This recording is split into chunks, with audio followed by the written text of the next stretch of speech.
This presentation is for the terminal service providers who will update the point-of-sale terminals at retailers. We'll explain the importance of retailer readiness.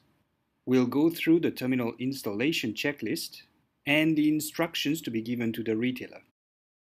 So what's so important about retailer readiness for chip and PIN? Why are we doing this? To change behavior from expecting to sign to preferring PIN when using a card at a point of sale. Making system changes and updating point of sale terminals, that's easy. Changing people's behavior, that's the challenging part. We need to put significant focus on driving this behavior change. And retailers are critical to make this behavior change successful. It's essential that the cardholder's first experience with chip and PIN is positive. First impressions last long. Where will the cardholder use the chip and PIN card for the first time? In front of a cashier at the retailer. So the retailer must be prepared to ensure they can guide the cardholder through the first experience of paying with PIN. And once cardholders are shown a positive experience with using PIN and become used to entering PIN, they will be showing new, inexperienced cashiers how PIN should be used. This feedback cycle will help reduce the need for ongoing retailer training. But why should retailers help educate cardholders? What's in it for the retailers? Retailers, like all businesses, have a natural resistance to change, which needs to be overcome. To do this, retailers need a reason to participate in changing behavior. So this is what you need to do. Explain the benefits of chip and PIN when you brief the retailer. What are the benefits for retailers? Here are some examples based on experience from other markets. Customers prefer PIN. In New Zealand, 70% of credit card holders used PIN instead of signing, even when PIN bypass was allowed and PIN was not promoted. Faster throughput at the point of sale. PIN is faster than pen and paper. It reduces the cashier's involvement in the payment process, freeing up for other customer service activities while the customer handles the PIN pad for presenting the card and entering the PIN. It can reduce costs by reducing printing paper receipts. Where a physical signature is not required, physical paper receipts may be replaced with digital copies.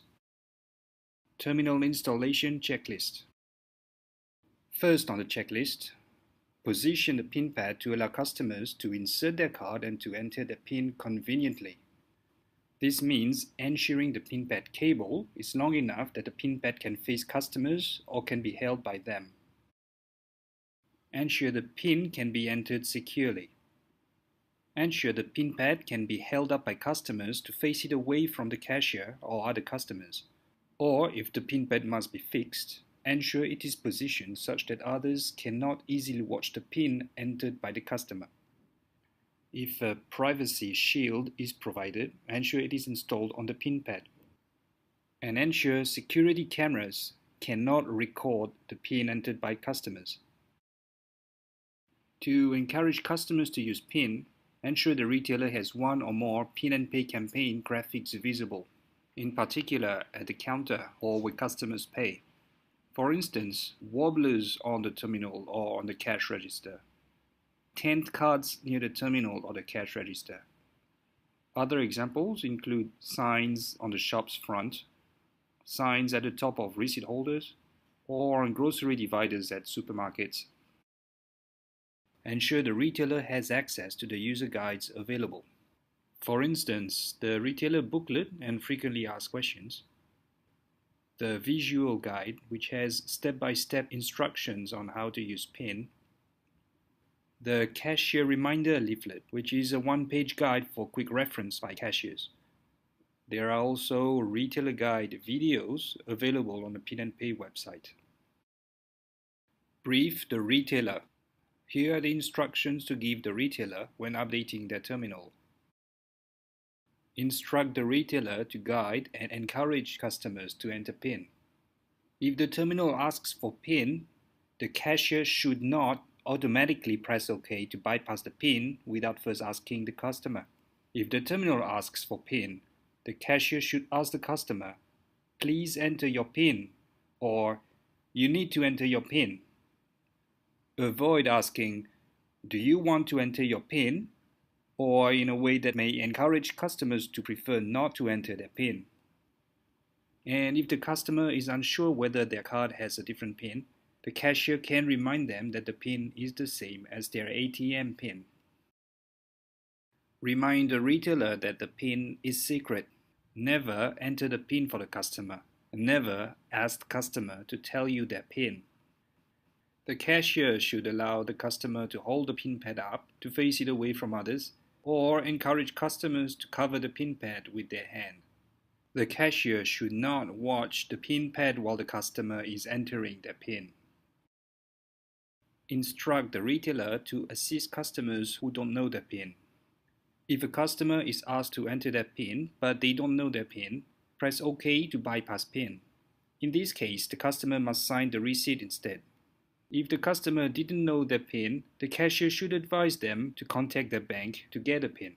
That's because eventually, in 2017, card issuers in Malaysia will no longer approve signature transactions without PIN. Instruct the retailer on what to do if customers enter an incorrect PIN.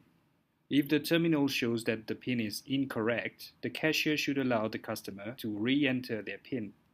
If the terminal does not automatically ask to re-enter PIN, the cashier should start the transaction again. If the terminal shows that the customer has exceeded the number of PIN attempts, the cashier should advise the customer to contact their bank to unblock their PIN. If the customer's PIN is blocked, the cashier may restart the transaction and bypass the PIN and obtain a signature instead, as Malaysian card issuers may still approve these before 2017. Remind the retailer that the customer's signature is still required in certain cases. When the PIN is bypassed, the customer must sign the receipt.